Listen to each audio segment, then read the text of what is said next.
नमस्कार दोस्तों, कैसे हैं आप सभी? उम्मीद है अच्छे होंगे, अपना और अपने लोगों का ख़्याल रख रहे होंगे। मैं हूँ तुलसी। तो आप लोगों में से ही बहुत सारे लोग पूछ रहे थे कि मैं जुड़ी कैसे थी? क्या परेशानी थी? किन परिस्थितियों में मैं जुड़ गई थी और क्या सोच के चली गई थी? मेरे घर वालों ने मुझे परमिशन कैसे दी थी? क्या मेरे घर वालों की सहमति से गई थी? और जब वहाँ सरेंडर होते हैं तो कई बार ट्रेनिंग में जाते सरेंडर होते हैं, समर्पण होता है, सेंटर में रहते हैं तो माता-पिता के लेटर लगाए जाते हैं, तो आपके माता-पिता ने परमिशन कैसे दे दी थी, क्यों दे दी थी?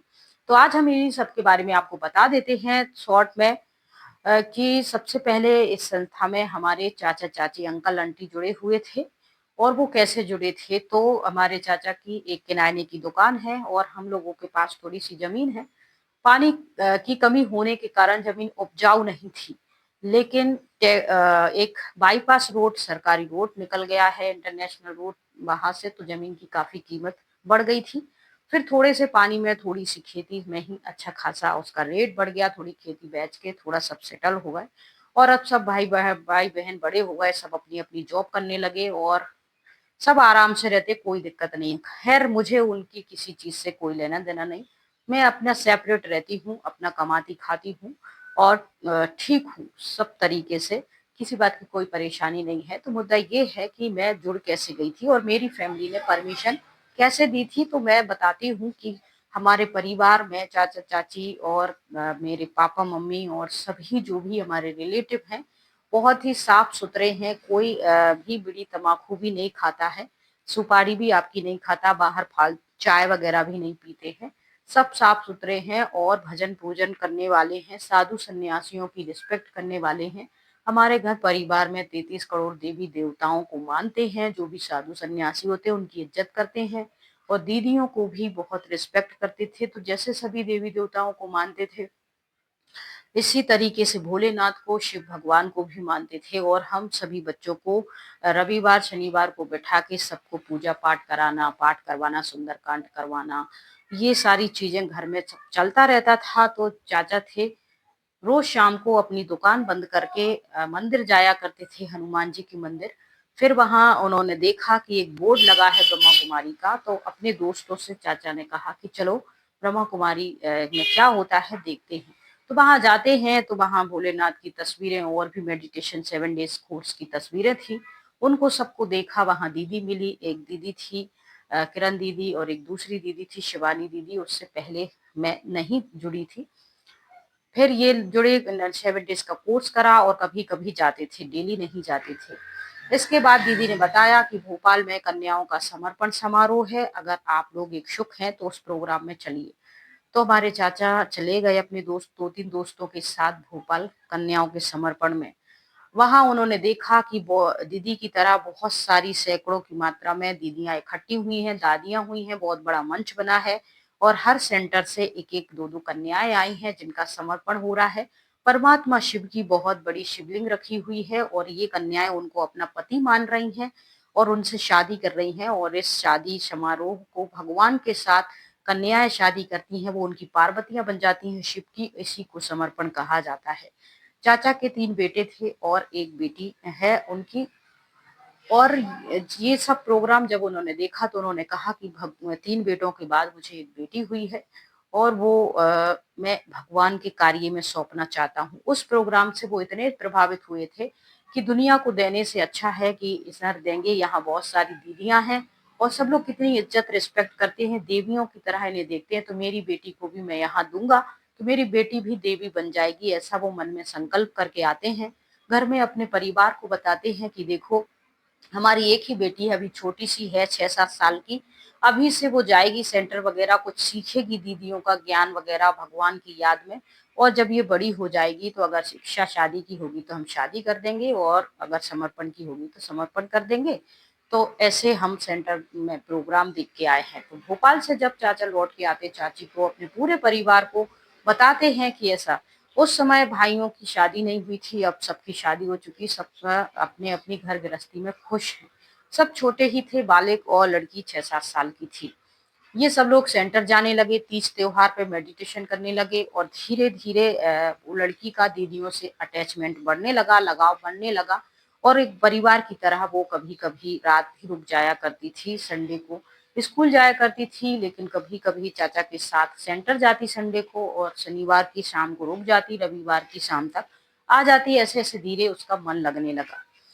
तो ये सब माहौल बन गया था और वो जाने लगी थी। उसके बाद एक सब लोग पूछते तुम लोग पूरा का पूरा परिवार जैसे होली, दिवाली, तीज त्योहार को, रक्षाबंधन को चाचा अपनी पूरी फैमिली के साथ चले जाते थे वहाँ। फिर मम्मी ने पूछा कि तुम सब लोग कहाँ जाते हो? तो उन्होंने बताया ऐसे सक्शन है और हम अपनी लड़की को दीदी बनाएँगे। फिर हमारी एक बहन थी जो बहुत ज़्यादा अपने हस्बैंड से दुखी थी। उनके हस्बैंड दूसरी औरतों के चक्कर में पड़े थे, शराब वगैरह पीते थे और दीदी की मार-पिटाई करते थे। तो वो बहुत दुखी थीं और ज़्यादातर वो अपने मायके में रहती थीं। जब चाचा ने उनको बताया कि भगवान में मन लगा लो, दुनियादारी में कुछ नहीं रखा है, तुम्हारी शादी तो अच्छे के लिए करी थी लेकिन तुम्हारी किस्मत में दुःख तकलीफें हैं। इन सबको छोड़ो, ईश्वर में मन लगा लो। तो दीदी वहाँ चली गई और फिर वो वहाँ के 7 डेज़ कोर्स करा और उनके प्रोग्राम फंक्शन अटेंड करे। भोपाल गई, माउंट आबू गई, परमात्मा मिलन के लिए शिविर में। ऐसे 1-2 प्रोग्राम उन्होंने अटेंड करे और फिर उन्होंने मुझे समझाया, उस समय मैं छोटी थी, कि देखो चाचा तो अपनी लड़की को भगवान को दे ही रहे हैं, तुम भी शादी ब्याह के चक्कर में मत पड़ना, ये दुनिया बहुत गंदी है, बहुत दुख तकलीफ होते हैं। मेरा ससुराल तो देख ही रही हो, मुझे ज्यादातर मायके में गुजारना पड़ता है और सब दुनिया ऐसी ही है, बहुत दुख होते हैं हर जगह। तुम भी भगवान में मन लगाना। तो उस समय मैं पढ़ाई कर रही थी, मैं ज्यादा इन सब बातों में थी नहीं। तो मैंने कि ठीक है मैं कभी देखूंगी। वो मुझे अक्सर कहती, दुखी होती, परेशान होती और उन वो कहती थी और एक दिन वो किसी बड़ी बीमारी के चलते इस दुनिया से चली गई। इस संस्था में वो ज़्यादा से ज़्यादा 2 या 3 साल ही रही और कभी-कभी जाती थी और वहाँ की कैसेट वगैरह लेके आती थी, गाना चलते थे भगवान के और सुबह से मेडिटेशन। मैं बिस्तर में पड़े-पड़े वो गाना सुनती रहती थी, मुझे अच्छे लगते थे। फिर मैं कभी-कभी प्रसाद खाने के लिए चली जाया करती थी। दीदी उसके बारे में और ज़्यादा जान पाती, घूमती-फिरती इधर-उधर और मुझे समझा पाती। इससे पहले ही दीदी इस दुनिया से जा चुकी थी। मेरी बहन जो छोटी थी चाचा की लड़की, वो जाती थी कभी-कभी सेंटर। हुँ, ठीक है। पंजाबी तड़का ले आए हो? लो। हाँ, ठीक है। ठीक है। तो वो जाती थी और मेरे के मन में आया कि ये छोटी-सी लड़की है, वहाँ रह रही है, कैसे रह रही होगी? तो मैं भी जाके देखती हूँ। फिर मैं चली गई, मुझे अच्छा लगा, मेडिटेशन करा, उस मेरा कोर्स भी नहीं हुआ था, कुछ भी नहीं हुआ था, ज्योतिर्बिंदु को देखा, दीदी वगैरह को देखा और फिर मोहल्ला पड़ोस में ऐसी घटनाएँ घटती रहती थी कि लड़ाई झगड़े होते रहते थे, मार-पिटाई होती थी महिलाओं की। तो मुझे ऐसा लगता था कि दुनिया, ससुराल, पति ये सब तो फालतू की चीज़ें हैं। यहाँ आते हैं, भगवान से शादी करेंगे और भगवान का 7 डेज़ का कोर्स करेंगे, दीदी बनेंगे और मेरी बहन तो है ही, हम दोनों बहनें आराम से। और चाचा भी कहते थे कि 2 लड़कियाँ हैं, चलो दोनों का दीदी बनने का मन हो जाएगा तो इन दोनों को अपने खेत में से थोड़ी-सी जगह देकर और इनका एक अलग से सेंटर बनवा देंगी सेपरेट। ये दोनों बहनें वहाँ रहती रहेंगी आराम से और ज्ञान सुनाती रहेंगी, कोई दिक्कत नहीं। खाने-पीने सब चीज़ों का अपन रखते रहेंगे, दान-पुण्य की भी ऐसी कोई बात नहीं है, बस इनका मन भगवान में लगा रहे।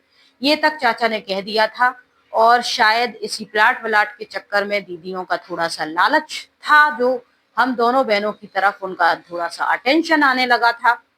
और वो अक्सर कहती थी कि आप अपने घर वालों से बात करके एक प्लाट भगवान के नाम पे करवा दीजिए और ताकि एक सेंटर बन सके अपना। किराया भाड़ा देना पड़ता है, बड़ी परेशानी हो जाती है, आने-जाने के लिए कहीं जाना है।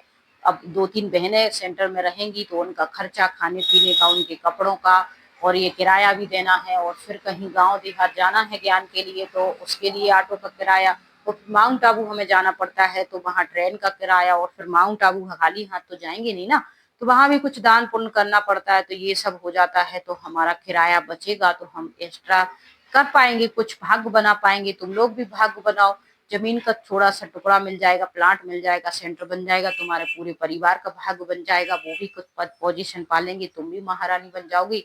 और अगर देखो तुमने अपने लिए पर्सनल बनवा लिया तो तुम हद की रहोगी, बेहद की नहीं बन पाओगी, यानी पूरे संसार की महारानी नहीं बन पाओगी। ऐसी सारी बातें होती थी और हम सोचते भी थे, हम अपने घर के लोगों से कभी-कभी कहते भी थे कि कुछ दान पुण्य इसमें से एक आध प्लांट सेंटर के नाम कर दो। कहते थे हम अक्सर, लेकिन उस समय क्या था कि नए-नए थे, जुड़े-जुड़े थे और ये सब में सहमति एक जने की नहीं थी, और भी भाई थे, सबके नाम चढ़े हुए थे सब। ऐसी बात है, तो उनको ऐसा लगता था अभी तो छोटी है, नई है, ये दोनों अभी इनका आगे क्या मन है, आगे भविष्य में देखेंगे फिर बनाएँगे, और अभी नहीं दे, ऐसी बातों को मज़ाक में टाल दिया करते थे। फिर धीरे-धीरे ऐसे हम जुड़ गए थे और फिर हमारी बहन जो सेंटर में बीमार रहती थी, क्योंकि वो छोटी ही थी, स्कूल भारी बैग टाँग के पैदल जाती थी स्कूल, प्राइवेट स्कूल, और फिर वहाँ से लौट के 1 बजे तक पहुँचती थी, खाना-वाना खाती थी, थक जाती थी। वो फिर 2-3 साल के बाद सेंटर पे ही रहने लगी। कभी-कभी मैं चली जाया करती थी। तो थकान की वजह से जब वो बीमार हो जाती थी, कभी-कभी बुखार आ जाता था, कुछ आ जाता था, तो दीदी उसको किसी भाई के द्वारा या खुद ही उसको लेके घर छोड़ के चली जाती थी। जब एक बार ऐसा हुआ, 2 बार ऐसा हुआ, तो चाचा को ये बात बहुत बुरी लगी कि मेरी लड़की जब ठीक-ठाक रहती है, तब दीदी उसको अपने पास रखती हैं, और जब उसको बुखार आ जाता है, तबीयत खराब होती है, उल्टी हो जाती, चक्कर आ जाते हैं, तो दीदी उसको मेरे पास छोड़ जाती है। यानी भविष्य में हमने लड़की का समर्पण करा दिया, और कभी मेरी लड़की को कोई गंभीर बीमारी हो गई, तो फिर दीदी उस समय या संस्था उस समय घर छोड़ जाएगी, तो फिर मेरी लड़की का कोई भविष्य नहीं है। उनको ये बात इतनी ज़्यादा बुरी लग जाती है कि वो फिर अपनी लड़की का आना-जाना वहाँ बंद करवा देते हैं। थोड़ी-सी लड़की समझदार हो जाती है और पढ़ाई-लिखाई आगे करती रहती है अपनी। अब बची थी मैं अकेली, तो फिर मुझे भी जब 2-3 साल होने लगे थे और थोड़ा-सा टकराव होने लगा था, तो मैंने भी थोड़ी-सी बातें ऐसी महसूस करना शुरू किया कि भले-भले की दुनिया है, जब आप अच्छे स्वस्थ रहते हैं, खूब मेहनत करते हैं, तो आप अच्छे माने जाते हैं, आपसे भरपूर काम किया जाता है, इस्तेमाल किया जाता है, और जैसे ही आपकी तबीयत ऊपर-नीचे हो जाती है, तो आपको उल्टे-सीधे ताने मारे जाते हैं, आपको नीचा दिखाया जाता है, कहा जाता है कि आप तो बीमार ही घर से आई हुई थी, और जब देखो बीमार पड़ी रहती हो, थोड़ा-सा काम क्या कर लिया, थोड़ा-सा ये क्या कर लिया, थोड़ा-सा वो क्या कर लिया, तो बीमार हो गई। तो ऐसी बातें हुई, तो धीरे-धीरे हमारा भी छूट गया था। तो ये थी हमारे जुड़ने की पूरी जर्नी, और डिटेल में हम फिर कभी इसके बारे में बताएँगे। अभी वो बहन कहाँ है, अभी वो ठीक-ठाक है, शादी कर लिए, बच्चे हो गए, वो भी खुश है अपनी घर गृहस्थी जीवन में, और मैं भी सेपरेट लाइफ़ जी के खुश हूँ अपनी लाइफ़ में। और मेरी तरह कितने लोग हैं जो वहाँ गए भी, रहे भी, सर्विस भी करी, और समर्पण भी लिया, और टीचर भी बनी, और सेमिनार अटेंड किए, भर्ती अटेंड की, उसके बाद फिर कोई ऐसी दिक्कत बनी जो उनके दिल अंदर तक उनको बहुत दुःख पहुँचा गई, और उन्होंने छोड़ने का निर्णय ले लिया। तो अपनी कहानी हमारे साथ ज़रूर शेयर कीजिएगा। हम आपकी कहानी आप चाहेंगी तो शेयर कर देंगे, और नहीं तो आप कमेंट में बता सकते हैं कि आपके साथ भी सेम यही स्टोरी घटित हुई है। बाकी अपना ध्यान रखिए। जय हिंद, जय भारत, ओम शांति, राधे राधे।